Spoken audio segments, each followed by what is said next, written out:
Mario Luigi Partners in Time is the second entry in Nintendo's fledgling role-playing game franchise starring the Mario Brothers.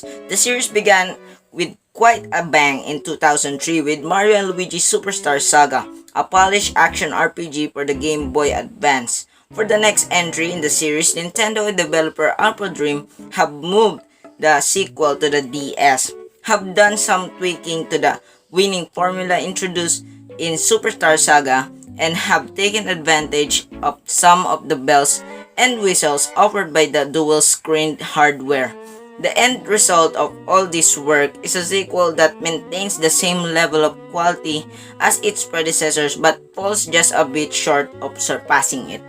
Some people say that this is one of the forgotten Mario and Luigi game, but I understand it because it might not have a strong script as the other Mario and Luigi games on the DS, but it's still another charming, high-quality RPG worth any DS owner's while.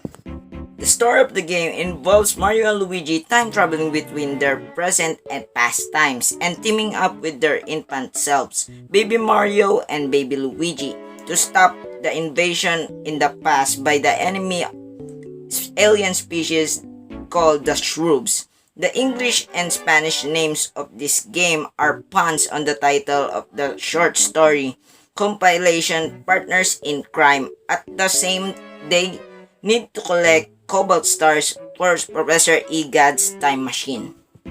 Graphics in the eyes of myself and pretty much every real gamer does not determine a game. The graphics in Partners Time, quite frankly, are nearly identical to those in the original. I expected something to wow me and actually use the DS capabilities, but it all just looks the same. Mario and Luigi have the worst walking animations in the game.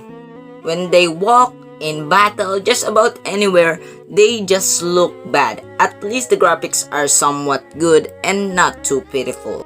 As you progress, the game forces you to split up to solve puzzles and use moves that the older brothers can't manage when saddled with the kids, and that the kids can pull off when they're not free to run around on their own. Each pair proves perfectly capable of handling themselves. Yes, if anyone get in a tight spot, health replenishing and 1-up mushrooms are relatively easy to find, and you can also buy clothing and badges to beef up your attacks and defense stats.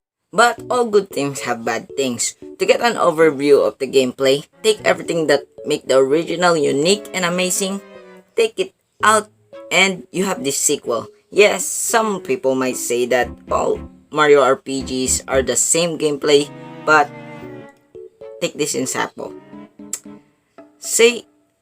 Explain to me if this game is the same as the other RPGs. Yeah. First off, we have the linear gameplay. It's just so boring. You are doing the same thing over and over again, and it gets so repetitive. It's hard to keep a good focus. You go through a couple rooms, hit a couple blocks, defeat a couple of enemies, face a boss related to the Shrubs, and then do it all over again. The second problem to the game is the central hub idea. Peach's Castle is the only place you can visit in the future, nothing else. But why? You have the DS and a more powerful hardware. Why not just make it a connected world? That's why I like the Superstar Saga, because you get to adventure this huge map and the places are connected. Teaming up with Baby Mario and Baby Luigi is fun. That idea was good. Bad thing is, enemies have huge amount of HP and defense. That means battle takes a while. This is a problem if you're speedrunning, but in my case, it's fine because I'm just a casual player and I love RPGs.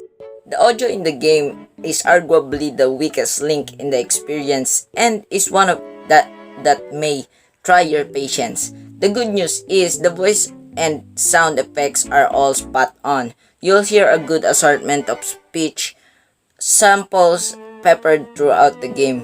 for the adult and baby versions of Mario, Luigi, Peach, and Bowser, as well as for the other familiar faces. The voices work well, although those with a low tolerance for crying babies may be adjusting the volume control on their DS at times. The game's soundtrack, on the other hand, is a bit uneven.